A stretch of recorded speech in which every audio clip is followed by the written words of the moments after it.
Good morning. I'd like to call this meeting to order.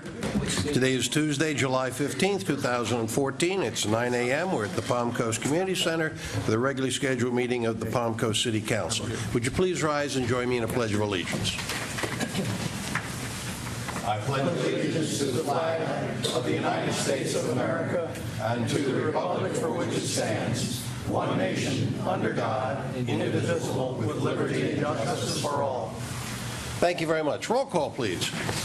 Mayor Netz? Here. Vice Mayor DiLorenzo? Here. Councilmember Ferguson? Here. Councilmember Lewis? Here. Councilmember McGuire? Here. Mayor, all members are present. Thank you very much. First item of business is the approval of the minutes of the July 1st City Council meeting and the July 8th City Council workshop. Are there any additions, corrections, or is there a motion? Move to approve. Second. Moved and seconded. All in favor signify by saying aye. Aye. Opposed? Motion carries without objection. Agenda item number 2, presentation of awards to Brian Matthews, Educator of the Decade Award and Distinguished Service Award. Mr. Landon, you want to introduce this one? My pleasure. You know, I talk about all the time about the talent we have in our employees here at Palm Coast, and Brian is one of those that kind of is in the background, but has been here a long, long time.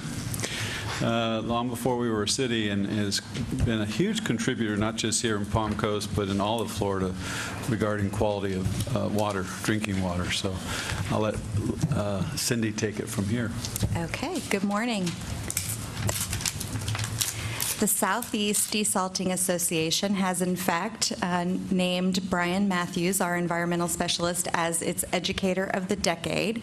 He was selected for his facilitation of courses and locations for training, development of instructors, including himself, he's often the teacher, editing and contributing to their printed materials, and establishments of agreements with other desalting associations across the United States. The Southeast Desalting Association, which calls itself CETA, also honored Brian with its Distinguished Service Award for 14 years on their board of directors, and I believe his term is ending this year. Locally, Brian has served as Chief Operator of Water Treatment Plant 1 and helped design and start up Water Treatment Plant 2 when he was an employee of ITT Corporation from 1979 to 1999. After 4 years with Florida Water Services, he joined the City of Palm Coast in 2003. In addition to his duties as an environmental specialist for us, he's a licensed Class A water operator and a certified reverse osmosis water treatment specialist. Have to read that one.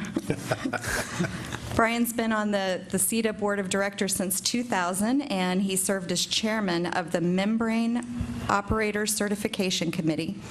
And really, the training that they provide just wasn't available at all. You couldn't get it anywhere. And so in the mid-90s, they started a program of education, and since 1997, the committee has provided education about membrane technologies to some 800 students. These are plant technicians, operators, lab analysts, regulators, utility managers, and professional engineers from all around the world. CETA President Amanda Barnes, who is the Assistant Director of Utilities for the town of Jupiter, said, "His devotion to operator training is exceptional, and Palm Coast is very fortunate to have such a dedicated and fine leader on its staff." And we, of course, agree. So I would like to have the mayor come up and help present these awards, and we will get a photo op. Brian, do you want to say anything? Just a couple of words. I wanted to thank the council and the mayor, as well as Richard Adams, our director of our utility department, for affording me the opportunity to participate in this group that's dedicated itself to the membrane industry. Also in recognizing the benefits of participation for the city of Palm Coast. Thanks.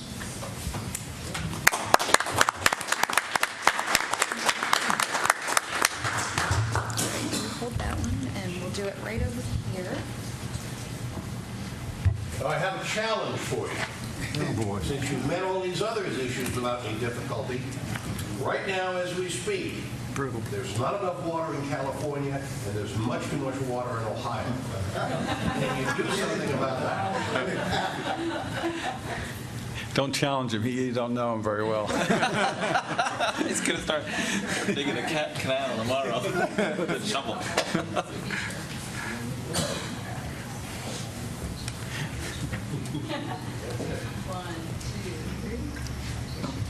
Congratulations. Thank you.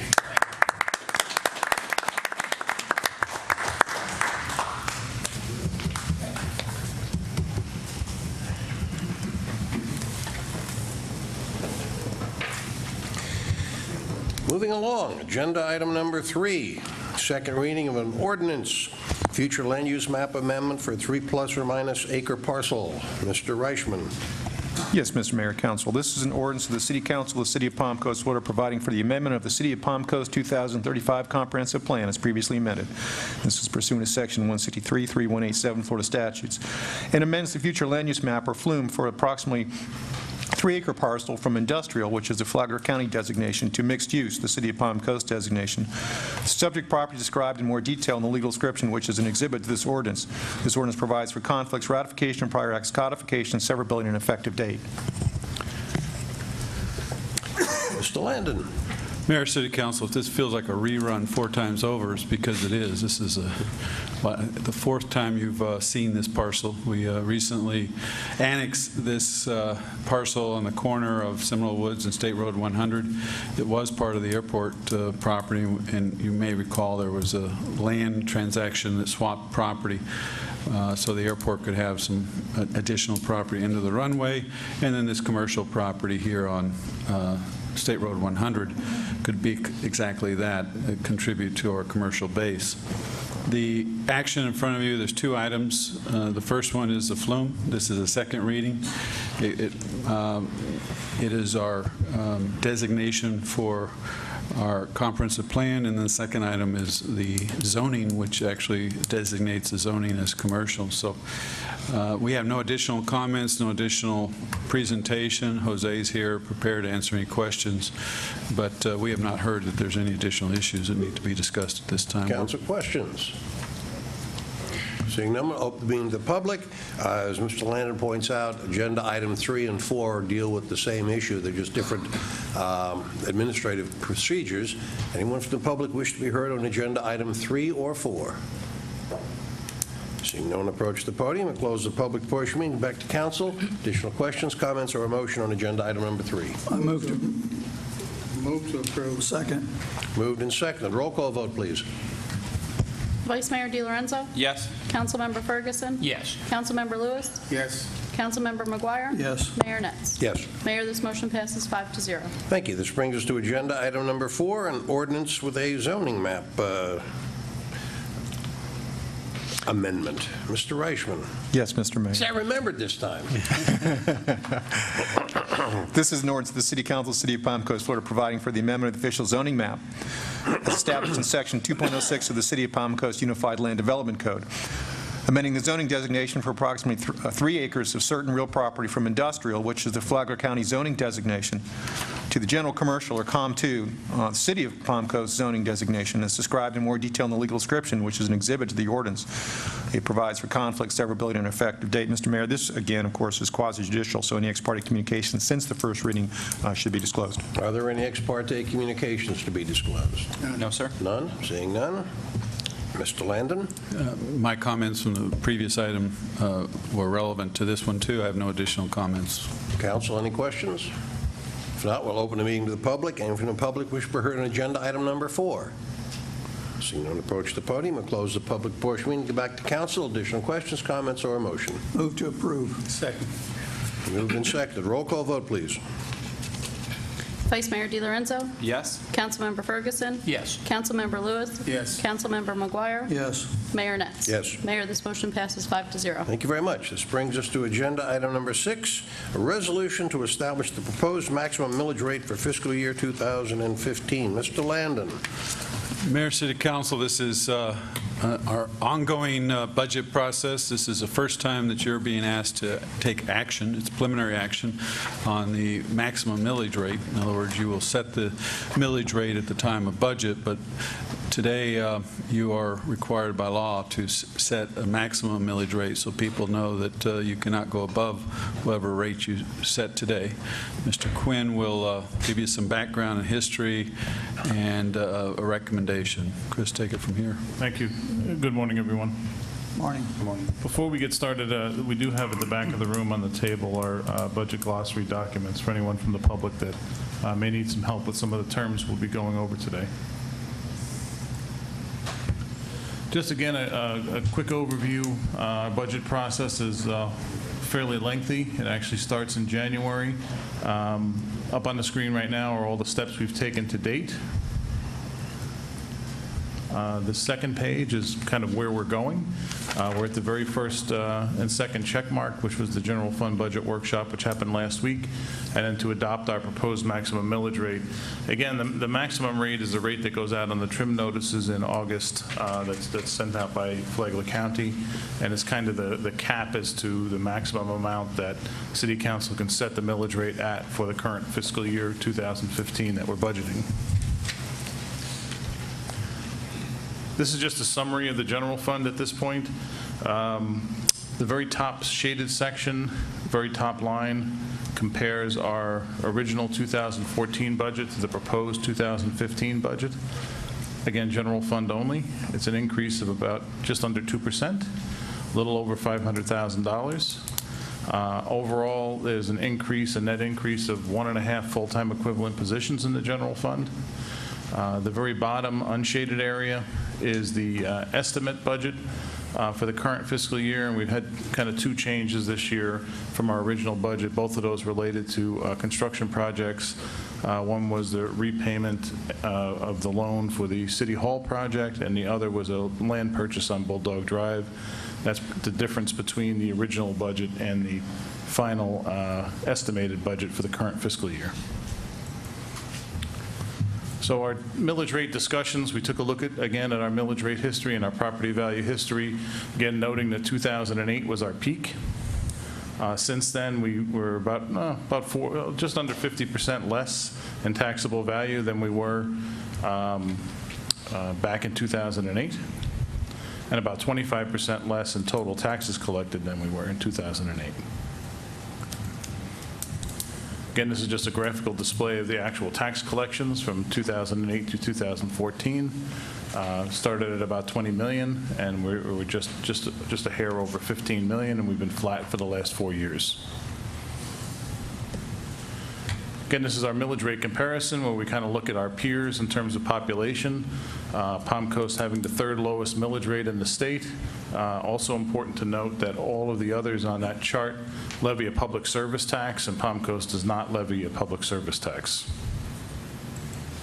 Chris, while you're on that slide, it really is not particularly relevant, but if we had a typical public service tax and use that money to supplement the general fund, what would the resulting millage rate be? Do you have any idea? I don't want to quote an amount, but we'd probably be able to drop the millage rate by $1 million, if we had a public service tax in place. Just curious. I think it's more than that. Well, if we did a franchise fee also, it would be considerably more than that. Okay, good. Yep. So our current millage rate options, again, these options are set by state statute, what's called the TRIM process, or Truth in Millage process. Our current year's millage rate is 4.2705. The rolled back rate, which is calculated based off of our current rate and kind of changes in taxable value and new construction, is 4.0819. City Council, through majority vote, can go up to 6.6752, and a 2/3 vote can go to 7.3427. These are the rates that are allowed under the state laws. What we're proposing, and this is kind of a busy slide here, what we're proposing is to set our maximum millage rate as the same millage rate as the current year, 4.2705. The budget that's been presented so far to City Council in the general fund would require a millage rate of 4.2450, which is a little bit lower than the maximum millage rate that we're proposing right now. By leaving it at the same rate as last year, it kind of gives us some breathing room to continue to work through the budget process. We're really only about halfway through the budget process at this point. So our recommendation is to go ahead and adopt as the maximum millage or trim rate the current year's millage rate, 2014, of 4.2705. With the anticipation that it'll be less than that. Right, right, and we continue to work forward with that. And that's what's before City Council today, is to set that maximum millage rate. Is that it? So again, just kind of the rest of the budget schedule. Still a lot of heavy lifting to do. We have the proprietary funds on the 29th of July, which is utility, stormwater, solid waste, et cetera. In August, we'll be talking about the capital CIP programs, as well as our various special revenue funds. Then on the 26th of August, there'll be a workshop presenting to City Council the full final presentation by staff of the budget for the September 3rd and 17th public hearings. And that's it. Council questions? Mayor, I have a question. Mr. Ferguson. Chris, of the 27 million of the general fund, 15.7 or so is expected to come from the ad valorem taxes. You once answered my question about what portion of all the surtax and fuel tax and revenue sharing went into the general fund. I recall you saying 75% of that, approximately, of the $10 million of that, those 5 or 6 different taxes. That's probably about right, yes. Okay, so Yep. if you add those two together, there's still an amount of money that flows into the general fund, and that is my question. Where are those other components that flow into that 26.7? It's actually a number of items. For instance, here at the community center, our park and recreation functions are part of the general fund, and they charge fees for certain services. Today we have summer camp here, so there's a fee to participate in summer camp, to rent this room. Things of that nature also come into the general fund. There are payment in lieu of tax transfers that come into the general fund from the enterprise funds. But primarily the other amount is various fees and charges for things like planning permits, engineering permits, recreation fees. We bill FDOT for some work we do for them related to median upkeep, for traffic signal maintenance. There's a whole list of various miscellaneous, basically charges for services that we do for services within the general fund. So there's a number of different items that collectively add up to the difference. You mentioned the utility fund. Is that a significant component from the utility fund, or like the others, like a bunch of smaller components? The payment in lieu of tax transfer, you mean? From the utility fund, you mentioned. It's a small amount, if I remember correctly. I think for the current year, it's around $650,000 is the tax transfer. When you're talking about $30 million, it's Small portion It's a small portion of the total percentage of the revenues within the fund. But yeah, most of it is, over half of it is property taxes. The next largest component is going to be your half-cent sales tax, state revenue sharing, communication services taxes. That's the next largest portion of revenues in the general fund, and the balance is charges for services and other miscellaneous amounts. Thank you. Other council questions? So now I'm going to open the meeting from the public, and from the public wish to be heard on agenda item number 5.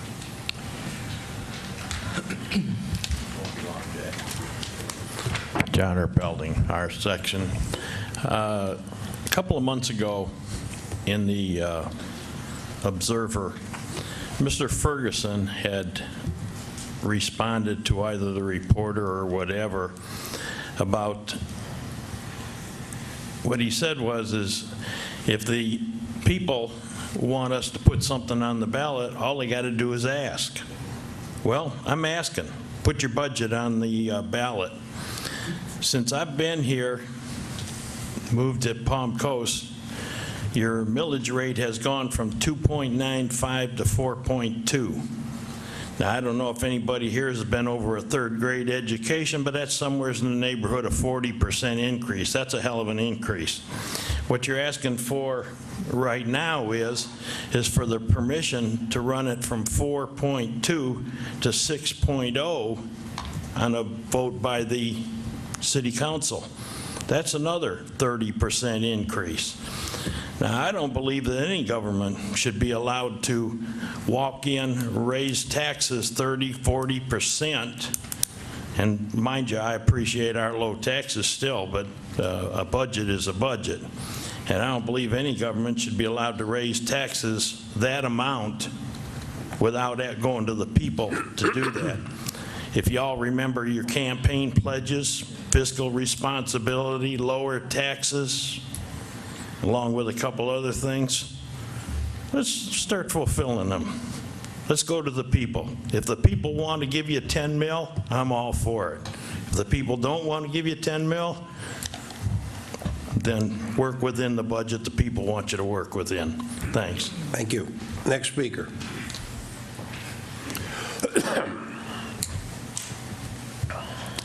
Jack Carroll, Palm Coast. I hear so much about the bed tax being over $1 million, and it's adding to our city sales tax, and it's adding to whatever. If we're getting so much city sales tax, why isn't our budget going down? You know, if you're getting $100,000 last year and you're getting $200,000 this year, it's got to make a difference in the budget. I mean, I wasn't the greatest guy with math, but as a matter of fact, I'm still not the greatest guy. But I know that if you get more money, it should reduce something. Yeah.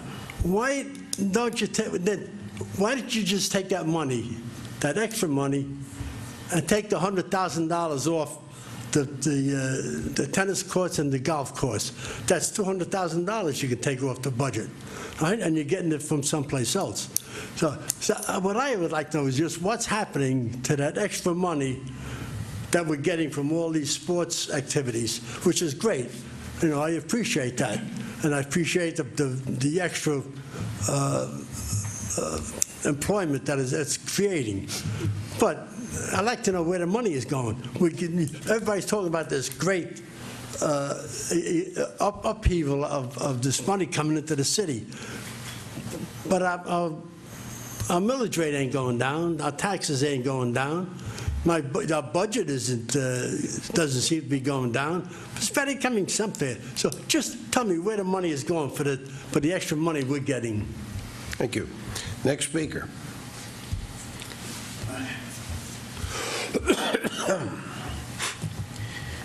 Louis McCarthy, Palm Coast. All I want to know is, the budget that's proposed, will it reduce the services or maintain the services or increase the services that we in Palm Coast expect to get? Thank you. Thank you. Next speaker. Next speaker.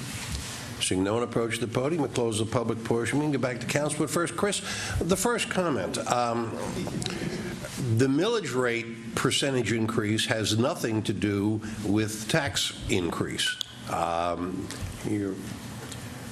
ad valorem receipts have decreased by 24%. Mr. Mayor, I think this is a common misunderstanding by the public when you talk, because the public focuses solely on the millage rate, does not take into account the actual taxable value of the property. If we look just at the 2008 line item, which is right in the center, the taxable value of the property in Palm Coast was $7 billion. The millage rate was just under 2.97. We generated $20 million in property taxes. Now, here in 2014, our millage rate is 4.2705. The taxable value has decreased, as I had mentioned, somewhere in the vicinity of just under 50% of what it was. So in reality, from 2008 to 2014, the city has collected almost $5 million a year less in taxes. By all definitions, that's a tax decrease. And I think if most people take a hard look at their property tax bills and look at what they were in 2008 versus what what they are today, just on the City of Palm Coast portion, because the confusion there again, too, is folks look at their total tax bill, and we're only talking about the very bottom line, the City of Palm Coast portion of the tax bill, that they'll find that that amount, for most people, have not changed that much. If you'll go to the next slide, Chris, that actually shows the drastic decrease that the city has seen in its property taxes from 2008 down to 2011, and then keeping it flat. You know, we actually, that's where we did a lot of cuts, a lot of, not really cuts in services, but a lot of consolidation of departments, and we had some layoffs and made a huge effort. So it's a combination, it's a formula, as Chris says. It's your taxable value times your millage rate is what you pay in taxes. You don't pay the millage rate. There's a dollar amount you pay, and then that's the important part. And since 2008, the amount people paid on average has decreased 25% for the City of Palm Coast. And then we've kept it very, very flat. Mayor, if I could go on, and the proposed budget is also very flat, but there are additional costs that we all see, whether it's at the pump or salaries and those type of things. But as far as the level of service or the services being provided, this proposed budget, that is the millage rate supports, is very similar level of service or the type of services that you've seen the last few years. We don't see any major changes in that and have not proposed any major changes. So I think this is a very continues to be a very conservative approach. We are growing. We are seeing some issues that come along with growth, but as typically the case, your revenue lags behind a year, and right now we're not seeing the revenue increases consistent with the growth in the development arena, but we will later on. But right now we're trying to keep property taxes at basically the same level or close to it. The second speaker talked about the increase in the bed tax and things of that nature, sales tax. First and foremost, we only get a portion of that dollar that's shared with the county. But more importantly, at the same time that bed tax and sales taxes increased, our share of the local option sales tax has substantially decreased. If you recall, 10 years ago, the voters in Flagler County agreed to a optional sales tax, and the county and the city agreed to a distribution formula that gave a greater proportion of the money to those who paid the tax, that is, the residents of Palm Coast. More recently, the county did away with that local option sales tax and instituted a small county sales tax and kept, by state statute, kept a larger portion of the revenues. So while yes, your bed tax goes up and your sales tax revenue goes up, your local option sales tax goes down. So, Mr. Mayor, one more quick comment on that, and I think it's easy to forget about this too, but the same price increases that we see at home every day, all of us, the city feels those same price increases. So when our electric bill goes up at home, our electric bill goes up at the city. When the price of gas goes up for all of us every day, the price of gas goes up for the city. have you ever noticed how the price of gas goes up by 10 cents, it comes down by a penny? Yeah. Right. So we have that same problem. right. So all of those cost increases that the public feels every day, the city feels those same cost increases. And the second question had to do with service level, and that's tricky when you look at it. For example, we're adding 1.5 positions to the budget. At one time, we had 20 building inspectors when building was at an all-time high. The level of service is measured by how quickly you can get a building permit issued. Now, when building decreases, so does that staff decrease.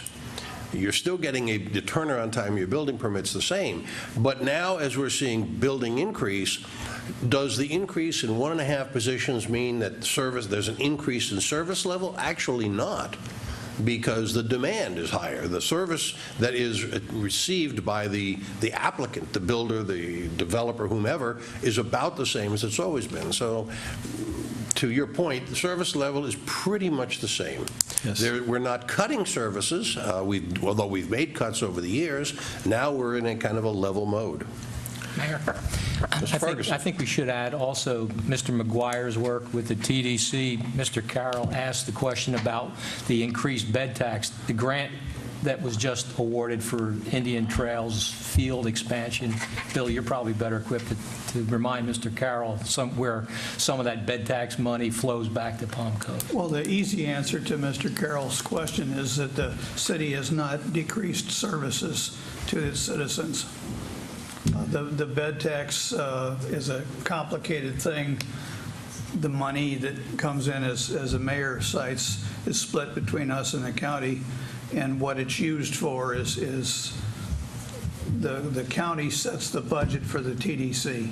I was referring to the specific grant for the Indian Trails expansion fields, the $250,000. Yeah, that would be our portion of the bed tax that the county receives Right, and okay. allocates to the TDC.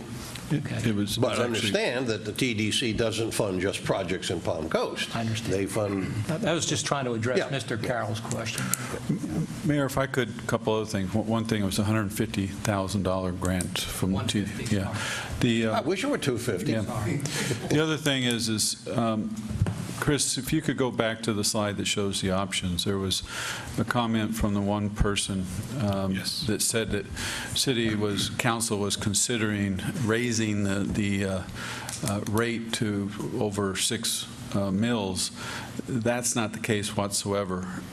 Chris is just showing what is by state law, what is the options that City Council has. There has been no discussion whatsoever of raising the millage rate this year. And then, Chris, if you'll go back to the recommendation, you'll see that we're actually recommending that the millage rate stay the same. Our proposed budget actually allows for a decrease at this time, but that proposed budget is very preliminary, and there's actually other, such as stormwater, the City Council hasn't looked at this time. So it gives a little bit of flexibility for City Council to make budgetary decisions as you move through the budget process this year without the option of increasing the millage rate if you adopt this as your trim rate or your maximum millage rate. And that's what we're proposing. There is no proposal on the table to increase the millage rate this year. And then to Mr. Landon's point, this 427 is, again, the maximum. We are about to pass, I think, a rule that says we cannot go higher than that. Right. We're putting limits on our own ability to tax. If you adopt the resolution as proposed, yeah, by law, you could not go up unless something really strange, different happened. So even though the state would say if you want to go to 6 or 7, it's legal, we're saying, no, we are going to impose a limit on ourselves. Yes, that's what the action of today would do. This sets the worst-case scenario, if you consider taxes to be a worst case. You know, since the existence of Palm Coast, we have always looked at the military as a way of maintaining the city and controlling our spending. So I think as our property value increases or decreases, the millage rate is primarily a way of making sure that we have enough funds in our budget to carry on what the citizens have asked us to do. Chris, Mr. Erpelde also asked about the possibility of putting the budget on a ballot. So can you talk about the state requirements of developing the budget and the millage rate, and also the upcoming opportunities for public hearing? Sure. Again, the kind of the shorthand for the state rules is called TRIM, T-R-I-M, Truth and Millage. When we talk about complying with state TRIM laws, what the state does is basically starts with your current year millage rate, looks at what growth there is or is not in a particular entity, does a calculation based on potential changes in populations and some other things, and comes up and says, hey, here's the rolled back rate, here's the rate that you could charge and not really bring in any more new revenue other than maybe some new revenue for new construction that wasn't previously on the books. Then, based on that, it then goes ahead and it continues with its calculations to say, based on state laws, there's a rate that the council can approve based on majority vote, known as the majority vote rate, and then the highest rate council can approve based on a 2/3 vote rate. And it's really just a disclosure item. These are things that are built into the state statutes that say, hey, these are the rates, and this is what you have to do in order to pass these rates if you so choose to do that. Anything beyond these millage rate options would require approval by the voters to go beyond what is allowed via the TRIM process, via the state process. At that point, if we were to go, say we were to, as a citizen had brought up, recommend going to 10 mills, that would require approval by the voters to do something like it, because it's beyond the state allowed TRIM rates. The 10 mills is a maximum that any local entity can set. Right. But yes, if you go above 7.3, it would require voter approval. But this is all controlled by state law. This isn't a choice of city council as to the process. And it is very much dictated by the state. And so we're following that. And once again, the trim rate that you established today sets the cap. So as soon as you set that cap, anything above that you see on the screen is no longer an option. And the voters couldn't even vote something higher than that, in my opinion, because you've set that as a cap. So it's that's the state law, that's the process, and that's how we're following. And there's a timeline requirement as well, right? There is a very specific required timeline. Yep. Correct. And upcoming public hearings? Let me just pull up kind of the schedule here. Currently, we talked at the beginning of the presentation that we really started in January. All those presentations, all those materials are out on the city's website and available for public download and review. The upcoming schedule, we have 3 more primary workshops, all of which will be at the city offices. The public, of course, is welcome to attend and listen in. July 29th, August 12th, and August 26th. Where we'll be doing some more heavy lifting as it relates to the budget. Actual public hearings where citizens can comment, September 3rd and September 17th. Both of those are at 5:05 p.m. here at the Community Center. And those are Wednesdays, are they not? Those are Wednesdays. We have to coordinate with the county and the school board to make sure we don't have any conflicts on the budget hearings. So those are a little bit unusual in terms of the dates and the times.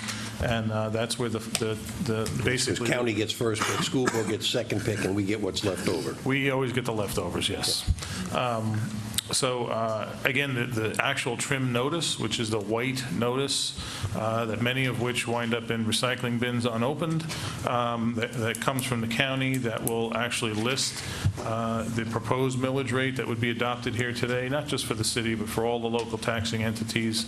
It'll also mention the public hearing dates, times, and locations, and I definitely encourage the public to take a look at those and consider those carefully. All that being said, is there a motion on the proposed trim rate? I move to approve. Second. Moved and seconded. All in favor signify by saying aye. Aye. Opposed? Motion carries without objection. Agenda item number 6, a resolution authorizing the city manager to negotiate terms and conditions of the grant agreement with the Florida Department of Environmental Protection. Mr. Landon. Mayor, City Council, items 6 and 7 are actually related. This is one of those times when the state and federal Clean Water Act and our requirements, regulatory requirements, require us to make some treatment enhancements at Water Plant 3. But the state is also contributing to the cost of that project in 2 manners. One is the St. Johns River Water Management District has already approved a grant for this project, and the other one is coming directly as a grant from the state of Florida. The reason why that's important is that the Water Management District grant expires at the end of this year, and we're just now in the final stages of doing the grant paperwork for the state grant that was approved by the state legislature. So what you have in front of you in this item was something we don't usually do. It's still in a draft form. This is authorizing us to complete that draft form. Because it's a state grant, they actually kind of control, have a whole lot of options. You either play by their rules or you don't get the dollars. So there's not a whole lot of discretion here. The dollar amount is what it is. It was approved by the state legislature. So we are asking for you to authorize us to sign the grant application. You have a draft in your packet. And then immediately after this, your next portion of this project is the contract to move forward with the project. So it feels a little fast-tracked because we got grant dollars that we don't want to lose. I think Richard and Brian are going to give you the details, but I wanted to explain why you had something kind of unusual in your packet that we don't usually do it this way. So Brian, you taking it over? Thank you. Mayor, Council. As Mr. Lannon said, this is sort of a two-part presentation addressing items 6 and 7. We'll look for you to approve a resolution for the city manager to negotiate and finalize the agreement with the state for their grant, as well as to approve the resolution to sign and complete the contract with the low bidder for the project. The goals of the project, as you can see, were to meet our strategic action plan performance measure, to utilize nature's water supply resources effectively as a water supply, recovering concentrate that otherwise would be disposed of in the intercoastal waterway, being pre-treated and then sent on as alternative water supply to water treatment plant number 1 was the goal of this particular project. It meets the conservation policy principles of the city. It meets the best management practices of the St. Johns River Water Management District, and it meets the Department of Environmental Protection regulatory requirements, which follow. The discharge permit allowing for the concentrate to be disposed of in the intercoastal waterway had a limitation of 0.3 milligrams per liter for iron. And the concentrate, because it's a groundwater, has an elevated iron content greater than that. This particular project will allow us to meet the treatment requirements and reduce the concentrate iron concentration below 0.3, actually closer to 0.2, so it will address future conditions. Allowing us to do that, when the permit was issued, the Florida Department of Environmental Protection provided for an administrative order. That order asks us to go ahead and discharge while we determine what treatment process makes the most sense to address this particular issue. At the same time, we also went ahead and addressed the permitting of concentrate as an alternative source water for water treatment plant number 1, which is a fairly unique situation anywhere. Color compliance at water plant number 1, and that's what this particular project will address as well, is dependent on color reduction treatment by ozone oxidation processes at water plant number 3 of the concentrate. It allows us to increase our current 300+ thousand gallons per day of recovery to over 750,000 gallons per day. This gives you a quick overview of the lines transporting the concentrate. The red line will take the concentrate out to the discharge and has done that since 2008 through about 2009, at which time we began the pilot test to take concentrate over to water plant 1 with the permission of the DEP. We introduce it at the blue line into the raw water pipe for blending of raw water, dilution if you will, and collection, recovery of concentrate. Now, in a bidding process, we selected the low bidder, being Sawcross, Inc., on May 1st of this year to complete this particular project. And we brought the outcome of that bid opening to you at workshop on May 13th for your consideration.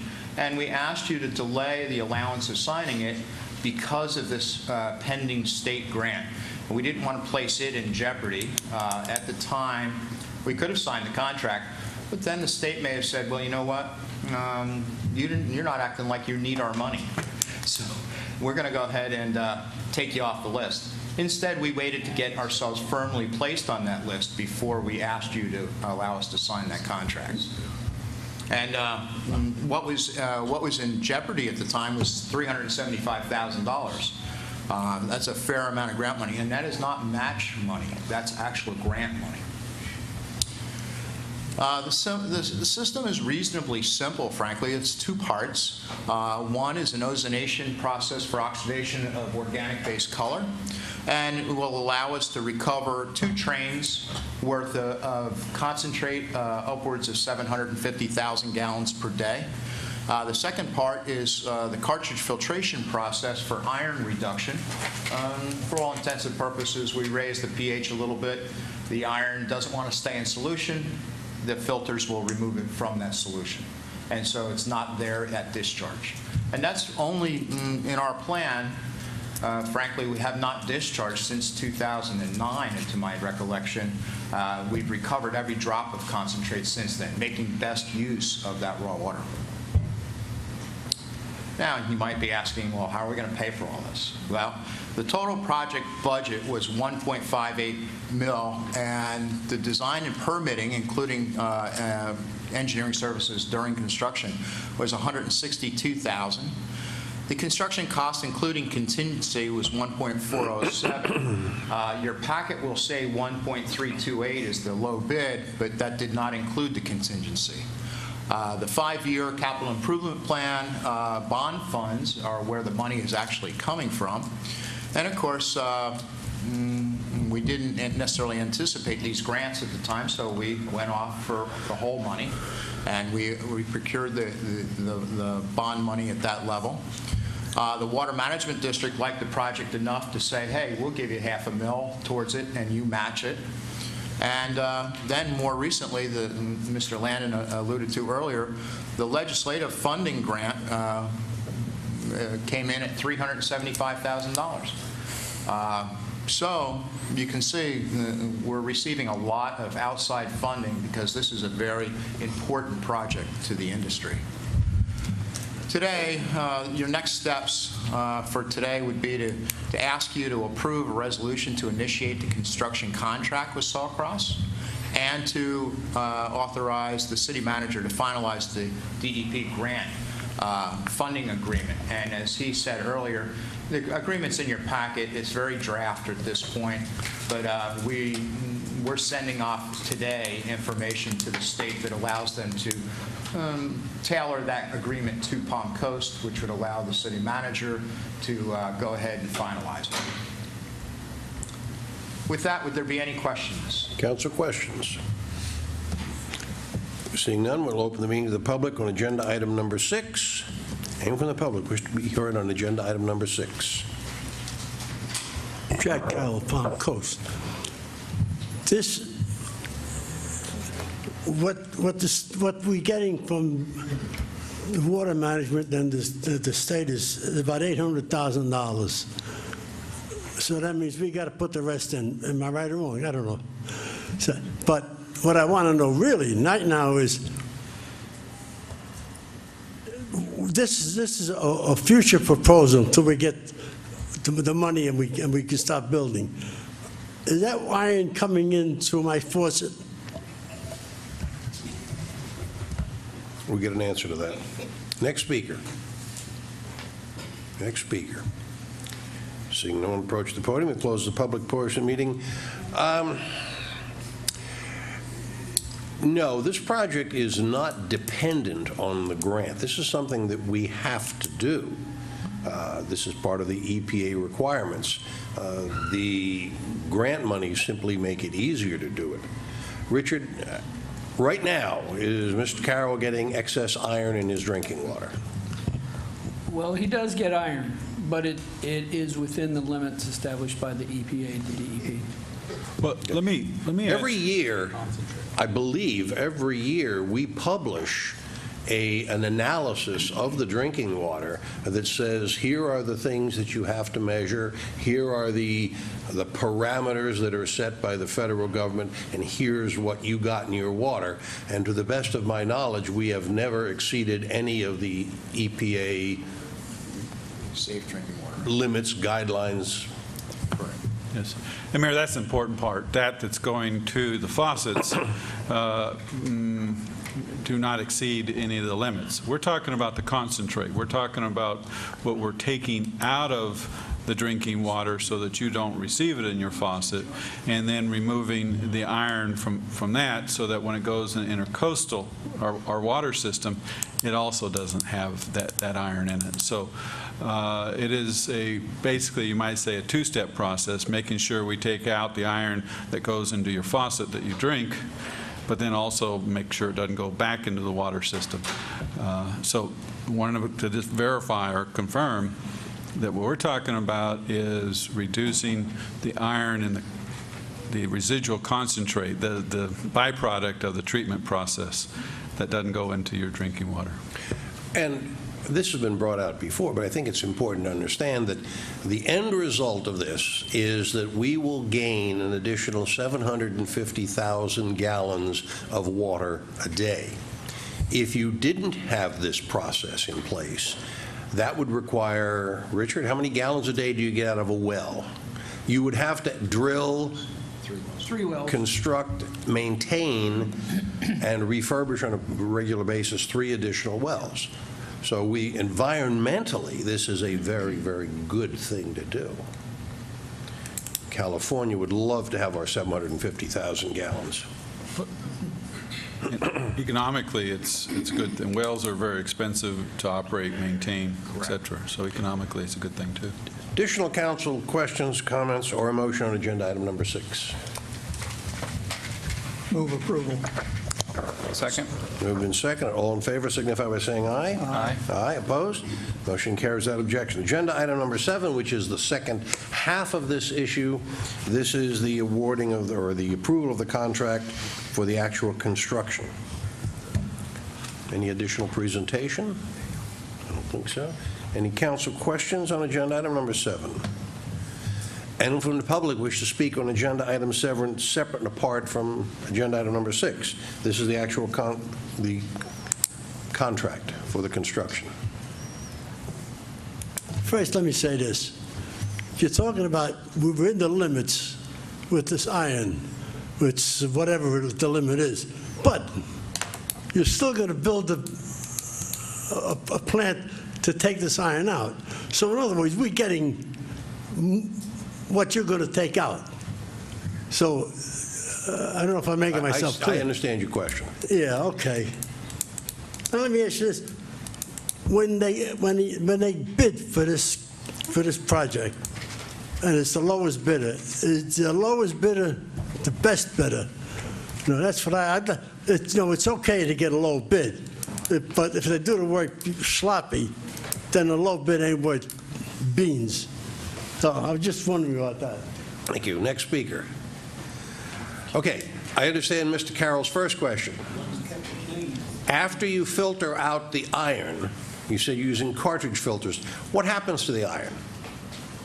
The iron is captured in the cartridge filters, which end up in the landfill. Okay, so instead of the iron going into your faucet, it goes into the landfill. It goes back into the ground from whence it came. Right. Mr. Mayor, can I add one thing? I think maybe the confusion is the word concentrate in this case is equal to waste. Right. Right? It's the wastewater. It's what's left over from after we produce drinking water. That's what the concentrate is. So that portion, it's already cleaned and sent to your faucet, and now we're cleaning the waste or concentrate, so it's acceptable when we have to let it go into the intracoastal. But even better than that, we're taking it, blending it with raw water again, and getting more water out of it. Correct. And keep in mind, this is a pre-treatment program. This is not a full plant. It's just a little small treatment process that pre-treats the concentrate prior to the full treatment it will receive at water plant number 1.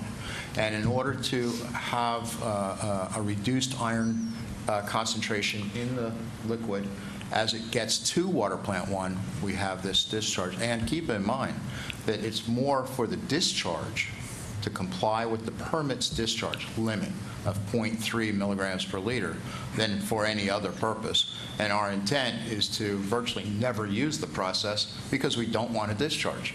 We want to recover that 750,000 gallons every single day of the year. So, And just as an aside, we have to remove color from the water before we discharge it in the IC. Anybody notice the color of the ICW recently? No, the color is for going to water plant 1. That is, the color is not for the concentrate going in intercoastal. The color issue we'll use is water one plant process or the other. The iron reduction process will be used for when we're discharging to the intercoastal, and the color reduction process will be when we're taking it as alternative raw water supply to water plant 1. Okay. Very good. Back to council. With all that explanation, any additional questions, comments, or a motion on agenda item number 7? Mayor, you had one other question about the low bidder and was Oh, yes. And I think Steve Who'd like to talk a little bit well, I about can the tell bid you process? that yes, we pre-qualify all bidders at this point, so before they can, and hopefully we did that. Yes. Yeah, okay. So we make sure that they are qualified to perform whatever work we're asking them to bid on before they can submit a bid. So that is something we established a couple of years ago, particularly during the times when you had contractors that were looking for work and they were bidding on things they've never done before. But does that mean that every contractor we get out there, this one's new to us, that we know they will be a good contractor? We believe they're qualified. We believe they will do a good job, or else we would not be presenting them. But you never can guarantee, and every project is unique. So. If I could add to that, Mr. Landon, they are a new contractor up to us. We have not worked with Sawcross before, so we do a little bit more investigation, if you will, especially once they're selected as the presumptive low bidder. Our engineer of record did some background checking on them and came back with all positive results. We also know a few people up in the Jacksonville area, which is where they're from. And all those results came back to be very positive as well. So we look forward to actually having another potential very qualified, very good contractor in our community to work with us for today and potentially in the future. At this point, I'm looking for a motion on agenda item number 7. Move approval of agenda item number 7, a resolution approving a contract with Sawcross, Inc. for the construction of water treatment plant 3 concentrate pretreatment system project. Second. Moved and second. All in favor signify by saying aye. Aye. Opposed?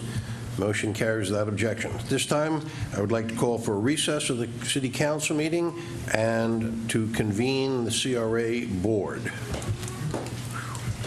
So we are now sitting not as council members, but as members of the CRA Board of Directors. Agenda item number 8, resolution approving additional expense related to Bulldog Drive Improvements Project. Mr. Landon.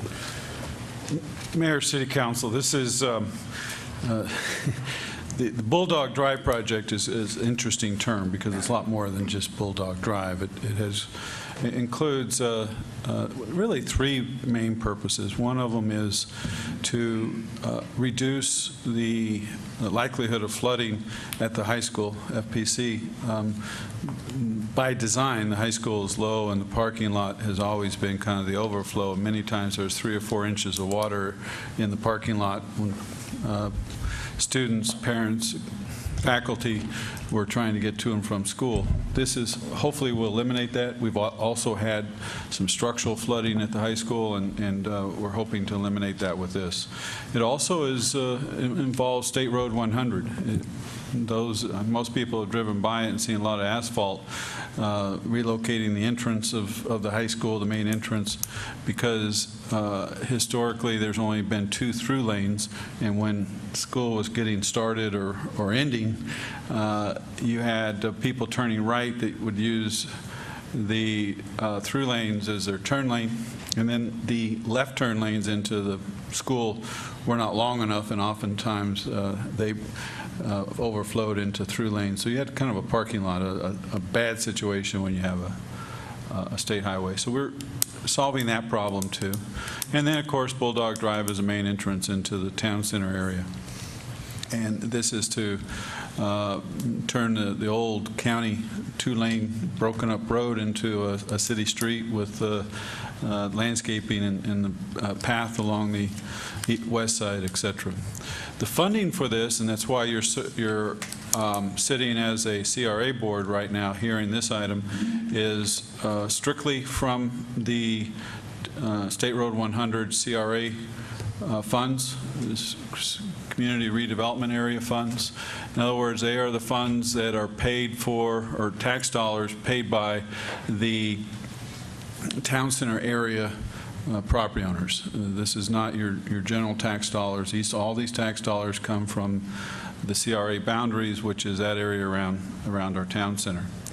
The project, when we originally bid this out, it came in high, and that was towards the end of earlier this year. And to stay within budget, we kept the reserve fund, or contingency fund, excuse me, the contingency fund, that fund that pays for things that you don't anticipate happening.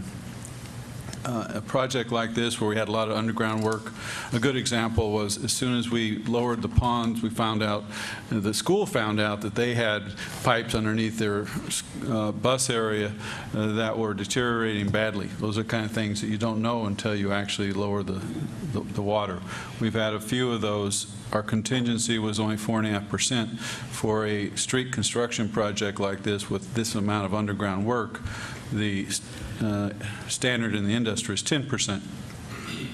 Well, we had another very disturbing surprise, and that is our engineering firm made an error, a calculation error in their quantities. And therefore, some of the quantities are actually higher, substantially higher than was anticipated. And so the 4.5% contingency, which is about $200,000, is not going to pay for the full cost of the project. So what we're asking is for that contingency to be increased to the standard of 10%, or $426,000 approximately. I've been asked to address, well, if you have a contract and the contractor puts a bid in and says they're going to actually construct the project for their bid price, in this case about $4.2 million, then why aren't they required to stay within their quoted price, and why are they able to actually ask for additional dollars? Best way I can describe this is trying to do it at a lower scale, something maybe you might relate to if you were at home. Say that you were going to redo your yard and you wanted to add landscaping and resod your yard. So there's 2 ways you can do that. You can go to a landscape contractor, assuming you're not going to do it yourself. You go to a landscape contractor, they come out and say, okay, I'll plant a tree here and bushes here and resod, and they give you a price. And then they do the work for that price. And there's an expectation, unless you as a homeowner change things, that they'll stick to that price. That's one way. That's not how street projects work, though. The other way is you hire a design company. In this case, it would be a landscape architect.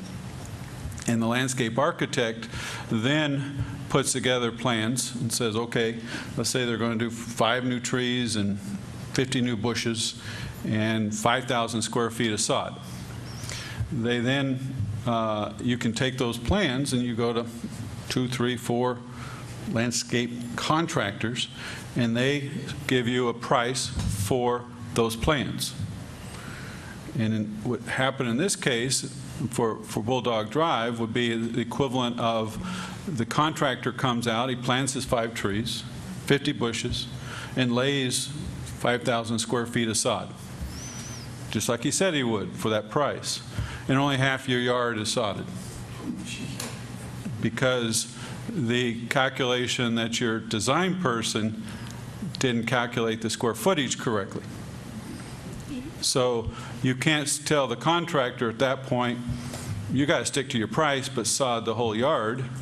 At this point, then your contractor says, I will stick to my price, but you're going to have half a yard of grass and half dirt. That's what happened in this case. This isn't about the contractor not upholding their end of the deal. This is about the design company making an error. That is why Mr. Reichman has already gotten involved, and we are going to have, I already started the discussion about holding the design company accountable for some of these errors.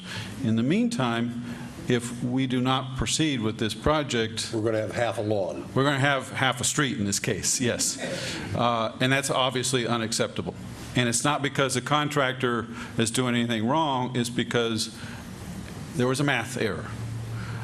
There's hundreds, if not thousands, of math calculations on these plans and these specifications, and they made an error. They've admitted to that error in writing, and they have come to the table and says, we need to be part of the solution, and we will contribute to the cost of this error.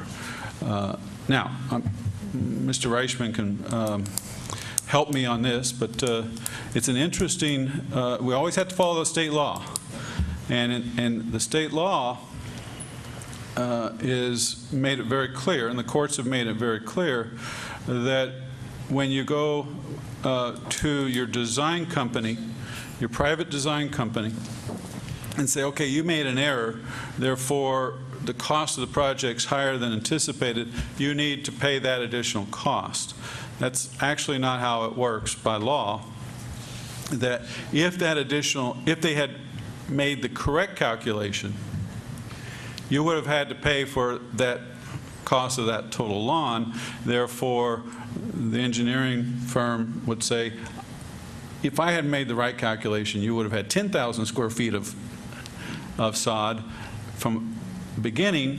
You would have paid for that, therefore I don't have to pay for it just because my calculation error. It didn't actually cost you more money. It just made it so that you were surprised. Now, in this case, we know that we had some additional cost, not all of it. So that's why the engineering firm won't pay for the entire difference because of their error, but they will definitely have to come to the table and pay for a good portion of it. If not, we will recommend legal action to make sure that happens. So that's kind of the full story where we are today. So at this point, we're asking for the contingency to be increased to 10%, which is $426,000 from the current $200,000. So we're asking approximately $226,000 additional money to make up the difference for this calculation error. And the good news is that if City Council approves this, everything at this point looks very positive for completing the critical items, the street, the parking lots, those items that are required for the school to open in an orderly manner, as orderly as any school ever opens on the first day. We are also working on additional issues. It's a difficult project, and like I indicated at the workshop, once we have the project coming close, we will put all the things to bed, including right-of-way and county issues and a variety of things. We're working towards that. So with this, we're recommending approval of this Council questions. Board questions. Mr. Lewis. If we were to go to court against the engineering firm, we're looking for someone to pay us, pay the money that we have to advance in order to complete this project. So we'll get that money, if we're successful, from the engineering firm? Not necessarily, because once again, this is, the total amount is more than this. This is what PNS paving is. So I do not know what the calculations are at this time, because we're still working through that. I can assure you that we will have additional costs. There's just no question about the fact that because the quantities are that they're laying of asphalt, that they're putting down, the base material, et cetera, is higher, our costs will be greater than the original bid. We're hoping it's going to stay within the 10%, and that's what we're aiming for at this point, but I can't give you a final answer. We're also asking for the engineering firm to pay a portion of those additional costs. How much, I don't know yet. The action today is trying to keep this contractor moving, because the worst thing that could happen is for them to pull off the project, because that's exactly, if you don't agree to pay them for their additional materials, they will quit laying the materials because they're not going to pay for them. And that's the consequences if we stop at this point. What's the timetable, Mr. Landon, in terms of looking for recompense from the engineering firm? They have contacted us yesterday and are hoping to get back to us before the end of this month with a I say that they actually said next week, but I'm given a little extra leeway. Hopefully before August 1st Getting we'll have back to you with a check in their hand? that would be the ideal situation. I can't guarantee you what they're going to get back to me with. The meeting They'll propose a settlement offer, I would assume. Yes. And we will determine whether it's reasonable. And if there is a settlement, it'll go back into the CRA fund? Absolutely, yes. These are all CRA dollars, and so anything that they pay for, or they actually would pay for materials directly or something, but yeah, this is strictly CRA dollars that we're dealing with here. Mr. Ferguson. Who is the design firm, and how much leverage do we have with them in terms of other city contracts? The firm's name is Stantec. Stantec is not who we contracted with. We contracted with Wilson Miller. Wilson Miller is a firm that we used a number of times, and Stantec is a large national firm that, I don't know if they're all over the country, I say regional or national, but they're a large firm that bought Wilson Miller. No design firm that relies on government-type contracts wants the publicity. That is definitely leverage, and that we do have networks among cities and counties, and as you heard, references, et cetera, they are going to want to put this behind them. I will say that the fact that they put in writing, yes, it was our error, is a big first step, because many times design firms will try to dance around that and not admit to the error and just say, well, sorry, but something happened. They are actually admitting to it, so that's the first step in saying that they know that they need to be part of the solution. Council questions? Board questions, sorry, board questions. Mr. Reisman was about to say something, and I... Well, I was just going to add, and probably oversimplifying, everything that the city manager indicated is absolutely correct. There was a question about, the distinction in the law about the extra expenses of the city, and then what the engineer that made the mistake will have to pay. And just to oversimplify, if someone told you that it was going to cost you $50 to do some work on your house, and it ends up that the actual cost is $100. And then because of that mistake, you have to spend $120 because there's extra expenses associated with the mistake. Well, you knew you had to pay $50, so obviously you pay that. You didn't know you're going to have to pay $100, but the Florida law says, well, you would have had to pay it anyway, not regardless of the mistake, because that's what it was going to cost to fix the house, in this case to pave the road. What you shouldn't have to pay, and what the person that made the mistake should have to pay, is the results, the consequences. of their mistake, which is the extra $20. And that's all I was going We're to say. going to get 10,000 square foot of sod, and we're going to pay for 10,000 square foot of sod. But we're not going to pay for But any we're not other. going to pay to have the That's right. sod guy come back the That's right. second time and That's add right. the other 5,000. That's exactly right. For $20. Whatever. Any other board questions? Open the meeting to the public. Anyone in the public wish to be heard on agenda item number 8, which is a CRA board issue? Well, since it's the CRA, can I ask you, we bought all this property. Now, what is happening to that? Isn't that a loss of income as long as we're holding it? But I know we got a lot of property out there. What is going to happen to it? Is it going to stay in limbo, or you have a sales price on it? Good question. We'll get you an answer. Next speaker. Seeing no one approach the podium, we close the public portion meeting. The property acquisition along State Road 100, the Whispering Pines subdivision, Midway, if you recall, and Jack, you would, because that's a project that's been underway for 8 years, 7 years. That property was dirt roads, there was no effective stormwater system, and the properties were on well and septic. It did not fit well with the nature of dwelling units in Palm Coast.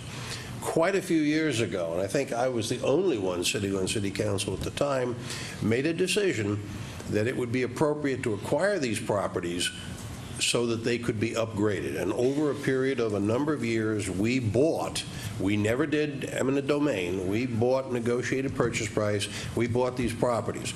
Your point is very well taken. We now have a chunk of property that is owned by the city. Was there a loss of revenue? Yes, to the extent that this was undervalued property. The taxes that they paid were considerably less than what they might have paid had they been a normal street, a normal dwelling with normal utilities and so on and so forth. Quite a few years ago, going back 5, 6, 7 years ago, the then sitting city council said, okay, once we acquire this property, what are you going to do with it? And Jack, you may remember there were 5 people on city council, there were probably 15 different ideas put forward. Build a university there, build an aquatic complex there, build a sports field there, lease it out for commercial development. There were a whole host of maybe this, maybe that, maybe other thing. Times have changed significantly. I don't think City Council has addressed the ultimate use of this process, the project or the property. That's a decision that City Council will make at some point. Over the years, the problem was you had holes in the donut. This last property acquisition that we did essentially fills that donut hole. We actually have a couple more donut holes. A couple more donut holes, but we filled the big donut hole. Right. Or we've taken we filled the bite out of the edge of the donut. Yes. We have everything along Bulldog Drive now. There's some. But yes, it's city-owned property, and the city has a number of options of what we can do with it long-term. Mayor, I could. What we want to do, though, is something that is consistent with Town Center, consistent with the development of State Road 100.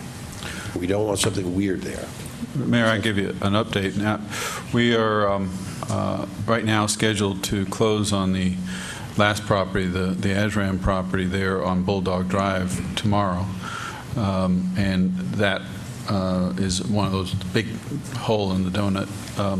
So I've already talked to Bo and met with him and Chris yesterday, in fact, and Luann about a process to you have to go through for redevelopment of CRA property you use with CRA dollars, and it is basically a request for proposals. We are getting inquiries about that corner now. They see the activity, that's the commercial corner What we are not wanting to do is just sell the corner and then the city maintain the rest, because the rest of it, value goes down. So we're looking for a proposal, and it may be a combination of public and private type facilities. We'll see what kind of proposals we get, but we're moving forward with that now that we've acquired the Edgeram property. But it will be it's still a big question as to what kind of proposals we'd have out there from the private sector.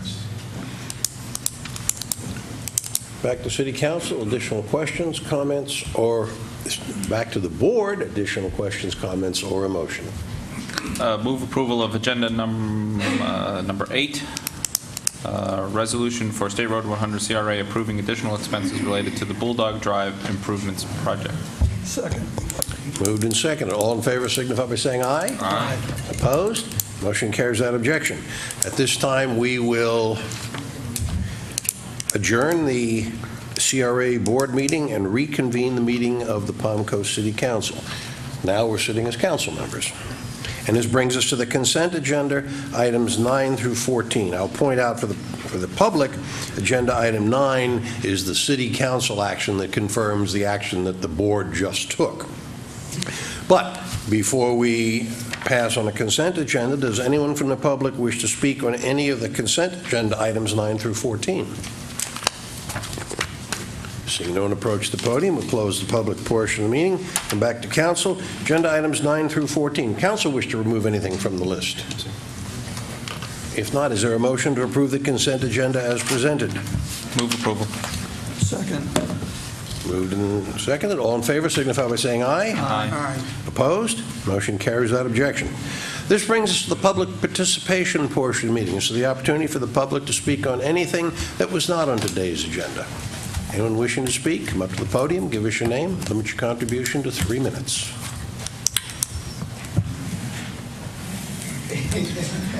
I don't mind. We're all looking. Thank you. Louis McCarthy, Palm Coast. I just want to ask, what is the schedule for starting to work on Seminole Woods again? I know that has been delayed, and I know permits and everything had to be upgraded, so are they going to put them back on a schedule again?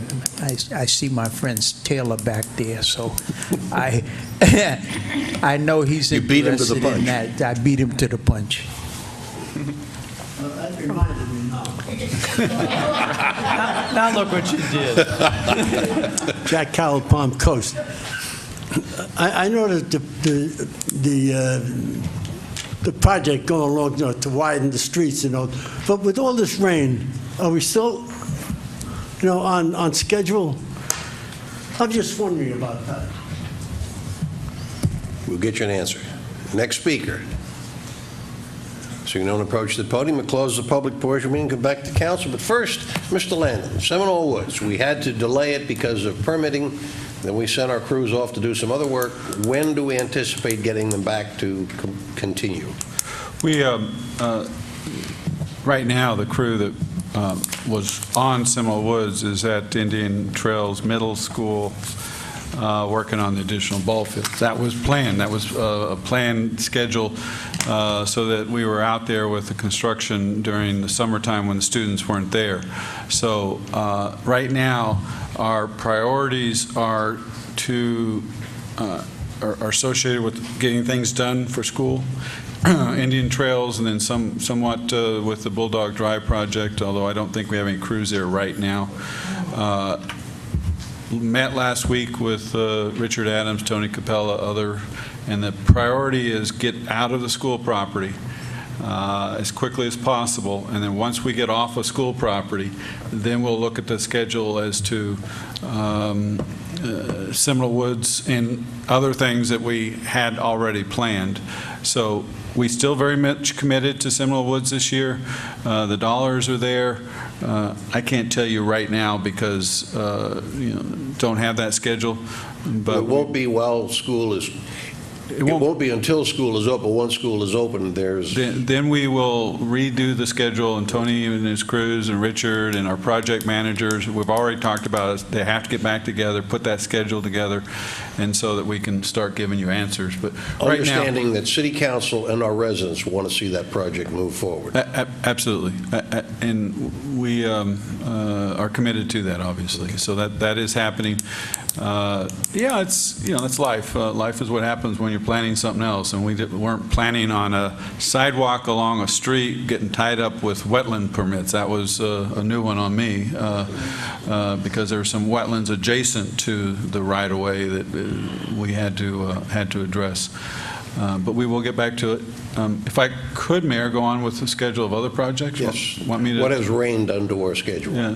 Well, the good news on the rain is that contractors like to start early, and then they usually end around 3, 4 o'clock. So you just hope it starts raining after 4 o'clock, and then it doesn't impact them nearly as much.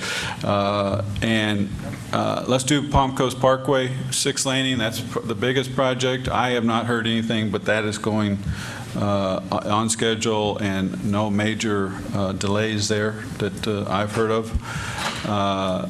Bulldog Drive, we had some delays, and with utility conflicts, I've been told that they've made up that time. We're hoping that as early as tomorrow, but for sure this week, you're going to see asphalt actually be laid down on Bulldog Drive, and that will go a long ways. Then you can see the progress. Yes. And once again, that project won't be totally finished by the time school opens. The goal is the traffic part of that project will be completed before school opens, but we'll still have landscaping and maybe some drainage issues to still tackle. Indian Trails Sports Complex should be on schedule to be completed by the end of the summer, by the time school opens or shortly thereafter. Our Weir project this summer was completed on time. Our bridge rehab project on Palm Harbor is complete and was completed on time. The Long Creek Nature Preserve, that one we got caught with rain. It got, it's wet and muggy and boggy, muddy, whatever you want to say. We had some visitors out there this weekend that got stuck. It's not a good place to be driving into it. It's still muddy. And that one has been delayed a few weeks, maybe as much as a month because of weather problems we've had there. But should not heard any additional costs associated with that, just time. The Zero Liquid Discharge project, I've heard that it's on time and moving forward, should be wrapping up here on schedule still this year. What am I missing? Anybody else can think of? City Hall will be coming to you, final design, final cost. Now, I've heard September, which is about what we thought, August, September. I've told everybody we'll start construction before Thanksgiving, so they're still on track for that. Community Center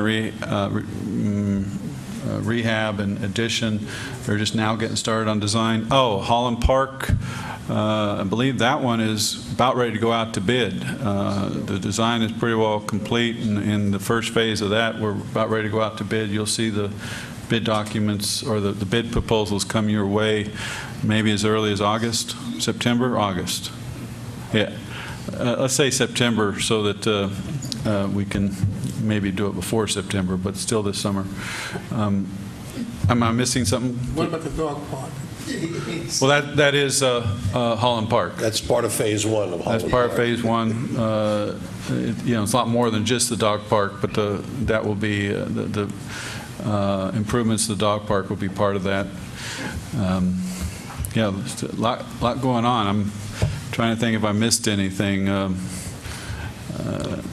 in the meantime, tell you one funny story. I was riding by Long Creek Nature Preserve the other day with a passenger in the car, and I was pointing out the seawall and the launching ramp and the pier, and the person turned to me and said, you're going to have a lot of people fishing off that pier. And I said, well, that's because it's called a fishing pier. Yeah. Anyway, I think that answers. Good. the public's questions. This brings us to City Council discussion. The City Council matters not on the agenda. Mr. McGuire. Mr. Lannon, what about the renovation of the city, this building here? Just started preliminary design. I haven't been updated on it, but I know, we signed the contract to get started. I've seen some emails saying that they've started some of the preliminary work. Right, Carl? Okay. So it's working, but it's not it's not on top of the list. You don't envision any actual work going on in this building during the election cycle, do you? No. Okay. No, not this election cycle, at least not in 2014. Okay. Nothing further. Mr. Lewis. On Belterre South, there is some construction going on the other side of 100. Could you tell me about that? Bill, you're talking about south of 100. It should be the very Past the water. yes. Yeah, that's the county street project for the southern entrance into the airport. And what you're seeing on Belterre is they completed it, including the culvert to go over the canal there from the airport towards Belterre. Now they're in that section between the canal and Belterre, so you actually see them tying it to the street. But that's what that is. It's just the southern entrance. It's a county project. Mr. DiLorenzo.